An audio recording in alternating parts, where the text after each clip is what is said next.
Alors Abdoulaye, est-ce que il n'est pas temps quand même ñu dem ci criminaliser homosexualité comme ça ou mu sax xaw a dissuader ñi nga xamante ni dañuy am yooyu le projet bu ñu xamee ni que bu ñu leen jàppee ci biir réew mi am yenn pratiques yi amaana dina tax ñu wàññi même bu ñu bàyyiwul. Papa bu ñu ko waree criminaliser dafa yàgg du tey. Très sincèrement bu ñu dalee yëkkati li nga xam ne moo jëm ci criminalisation jëf gu bon googu ce n'est pas aujourd'hui et je pense que depuis ñu commencé di dund Sénégal ay góor am fit jënd robe mariée jënd bague de mariée dugg ci kër tëju entre góor di marié wu je dis pas Matar jamono jooju la ñu waroon jël les devants. xam ne lii raam mi ngi jëm sa ñag ba. dem nañ ci bisu gàmmu. voilà sax fële ca Kaolack. voilà def seen mariage mais dañ ko nëbb waaw di ko ne voilà jour gàmmu. pour te dire que ñoom seen calendrier dañ koy adapté par rapport à certains événements. comme bu fekkoon dañuy kokkali diine gi daal. c'est ça jàpp nañ fi ay nit grande mosquée. jàpp nañ fi ay nit fii cimetière abattoir. oui lieu de culte yi kenn voilà ko jëloon def jàpp nañ fi ay góor jigéen ci église. c'est ça kon dafa mel ni dafa am loo xam ne daal ñoom dañ koy ñaawale li nga xamante diine gi. c'est comme dañu bëggoon désacraliser li nga xamante li nga xam mooy suñu ay ngëm-ngëm. donc je pense que weesu nañu sax fu ñu war a wax ay criminaliser pour je ne sais quel motif on a fii jël nañ fi viol criminaliser ko tey tous les góor booy gis rek mi ngi ci kii à la porte du trou yaa ngi dégg. criminaliser nañ ko. ñëpp ci d'accord ah. mais xëy na tëggin wi la ñu ci bari d'accord mais dañ ci war a jëm bu ñu demee boo sàccee mbote. tu es devenu criminel. oui parce que criminaliser nañu vol de bétail. kon masamaak lii nga xam ne nag mooy abomination. abomination kooku dañu ko war a dem ci criminaliser ko. criminaliser ko ñëpp àndandoo ci ñu tëgg ko tëggin koo xam ne ça correspond à nos aspirations. parce que ñun waruñu mën a jëlee ci rek ay loi dem copier ko fee andi ko fii. nous avons nos us et coutumes. nous avons nos réalités traditionnelles culturelles. nous avons nos réalités religieuses lépp la ñuy boolandoo yaa ngi dégg. xool nu ñuy tëggee li nga xam ne moo gën si ñun. mooy protéger suñu société. mooy protéger suñu ay compatriotes mooy protéger suñu ay doom. mais je pense que tey waratuñu fi nekk di werante ndax dañuy criminaliser wala dañuy criminaliser. le seul discours qui vaille la seule démarche qui vaille c'est la criminalisation. te ñaara am. oui mun na nekk ça peut émaner du gouvernement. par un projet de loi. oui. chaque mercredi nga lire. le gouvernement a examiné et adopté. le projet de loi relatif à. mais nañ si yegg si loolu. proposition de loi. mais député na jël initiative d'une proposition de loi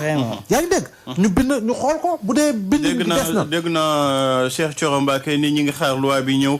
ñu voté ko mais moom dafa fàtte peut-être que ni am na sañ-sañ am initiative bi bañ a xaar loi bi ñëw mais moom mu proposé loi bi voilà proposé ko parce que proposition de loi initiative parlementaire la donc je pense ñaar yoo fi nekk te wartuñu fi nekk di werante ànd sàmm jikko yi ak imam bi nga kii code mi ngi koy dalal démb si kii mi-journée mais je dis ñooñu depuis combien d'années ñi ngi porté combat bi imam bi ki nga xam ne mooy imam Ndaw Alioune Badara Ndaw yàlla na ko yàlla yërëm te xaaral ko àjjana mais ñaata année muy porté le combat et tant d'autres ñoom Cheikh Omar Diagne bi nga tudd oui Abdou Karim Gueye aussi voilà je pense que yooyu yëpp dañ leen si war a dañu ko war a jël en compte ñooñu tey jii dañoo war a nekk les vigies par rapport ak li nga xam ne mooy loi bi parce que jaratu sax réflexion bu yaatu nañ koy bindee nañ ko war a bindee je pense que tout est sur la table il faut seulement ñu pas faire ko yaa ngi ba nga xam ne cette loi qui criminalisera demain l'homosexualité sera dissuasive fondamentalement parce que kuñ si jàpp xam nga ni tu seras jugé comme criminel kon peine bala cay xaar amaana di nga xam nooy doxalee ak noo war a mën a moytoo et je pense que tey quand des dirigeants du monde ñi ngi fii am na loo xam ne doo ko subir comme pression Trump bëggul homosexuel Poutine bëggul homosexuel Chine bëgguñu homosexuel kon yow am nga sax foo wéeru et ils l'ont dit clairement ñoom dañu assumer seen position ils l'ont dit clairement kon am na foo wéeru bu dee da ngay ragal représailles te mënoo ragal représailles parce que le peuple est derrière toi donc loolu moo si am solo Ibrahima Anne bu ma déggee Abdoulaye Mbow solution bi jamono ji mooy ñu criminaliser au moins pour mën a dissuader ñenn ñi waaw c'est une des solutions mais je crois que la première solution à la base c'est vraiment l'éducation waaw éducation mooy sensibiliser nit ñi ci li nga xam ne jullit micro Ibrahima jullit daa am lu ko war daa am aussi lu ko warul nit rek quoi je parle même pas de jullit nit d'abord ensuite jullit wala mu doon chrétien parce que Ablaye Sakh mi ngi koy wax wala awa donc amul benn religion boo xam ne nangu na li nga toléré na li nga xam ne mooy homosexualité donc bu weesoo loolu mooy li nga xam ne mooy la criminalisation parce que nekkoon na ba léegi nii délit la mais on a vu que presque chaque jour mbir mi di gën a law donc ce qui veut dire que la répression am na fenn foo xam ne mi ngi fay pêcher bon comme on est en train de chercher des solutions te ba yeggaguñ ci criminalisation dans le régime précédent donc foofu ñoom quand ànd sàmm jikko yi a fait cette proposition de loi là jox ko ñi nga xam ne ñoom ñooy minorité bi fi nekkoon la minorité parlementaire Yewwi bi ñu ko joxee ñu porté woon cette proposition de loi là au niveau de l'Assemblée la majorité bi fi nekkoon la majorité Benno daf ko rejeté woon parce que ils avaient dit que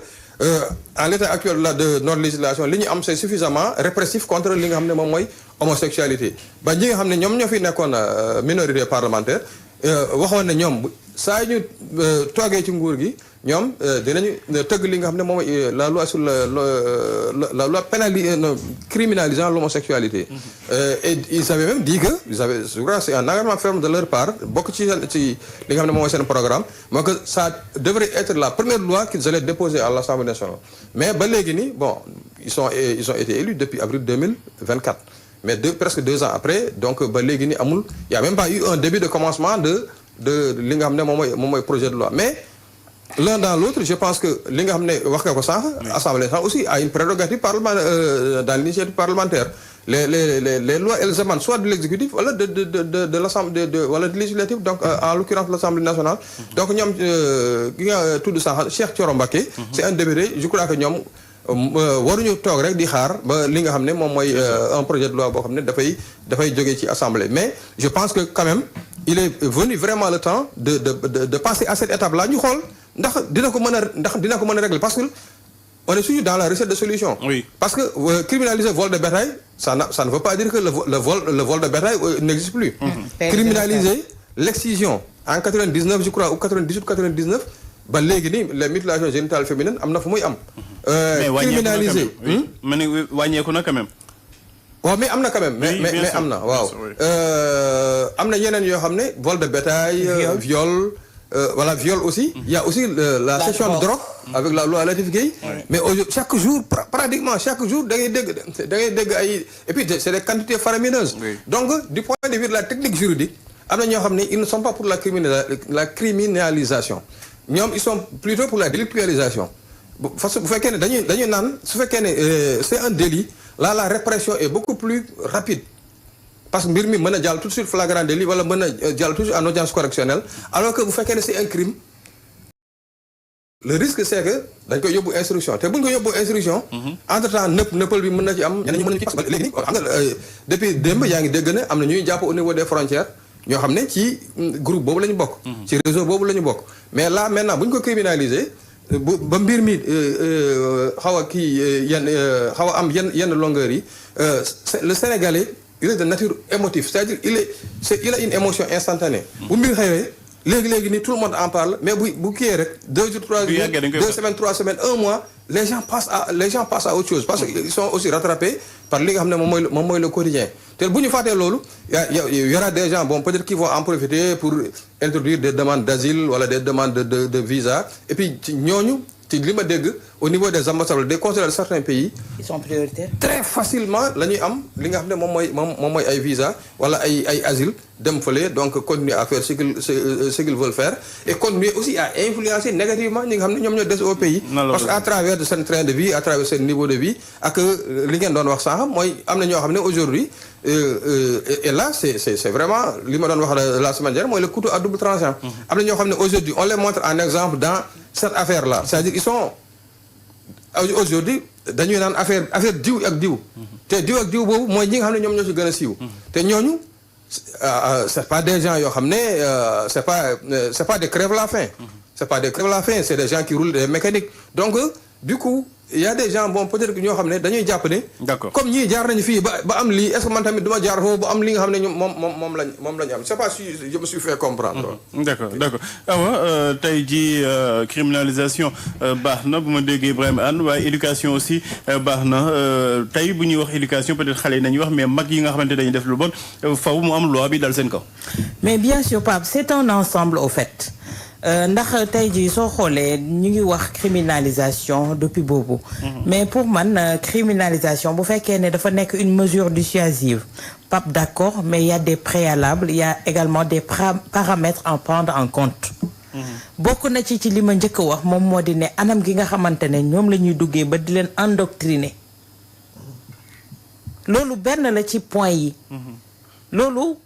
yaakaar naa ne loi bi daf ko war a tenir en compte. ñi nga xamante ne ñoom ñoo fiy dugg bokkuñoo ak ñun.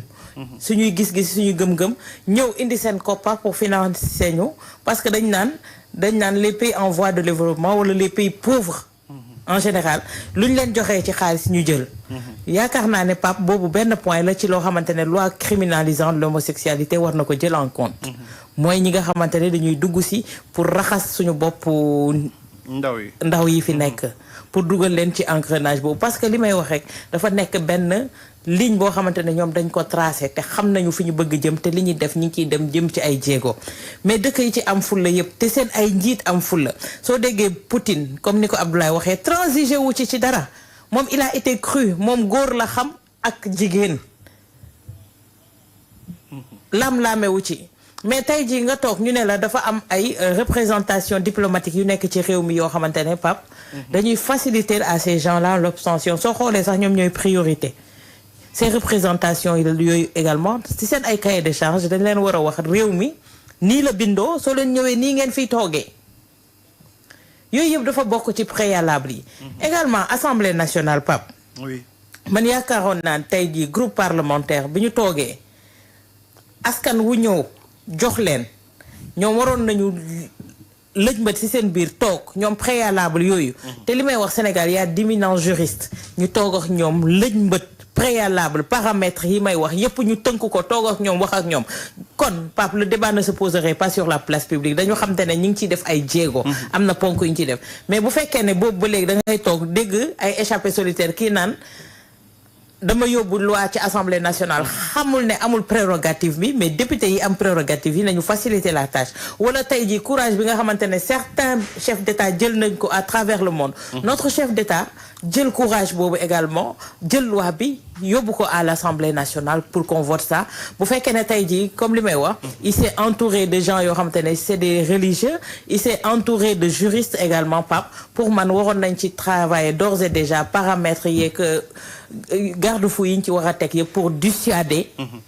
cette propagation-là parce que mënatuñu wax ne ça ne s'est pas installé ça c'est déjà installé li ñu war a def kañ mooy dératiser la dératisation la ñu war a def ci cas yi parce que lii moom wax dëgg neex yàlla Pape dafa rafetul ci dégg rafetul ci gis nit ñi dañuy toog sax naan la suñu kooru ren bi naka lañ ko nar a dundee bu fekkee ne cas yi chaque jour day continuer et on est obligé d'en parler sur les plateaux parce que loolu moom mooy suñu liggéey tenir informer l'opinion kon tey jii man je pense que tey jii il faut redoubler d'efforts par rapport à ça que les autorités également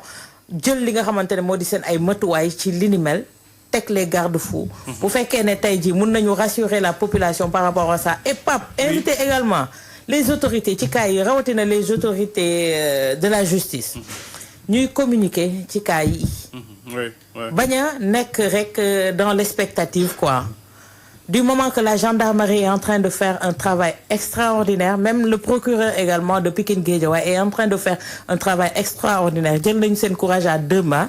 Tey jii man je pense que les hauts d'en haut mën lañ leen dimbali ci kii bi par rapport à la communication parce que tey dañu toll ci monde de communication. Pour informer les gens pour leur dire stopper leen yéen a nekkoon ci frontières yi bu leen dugg si ndax fi mu nekk Sénégal jël nañu lu bâton. En tout cas doy na wax di ñaan rek autorités yi jël ci matuwaay yu mat.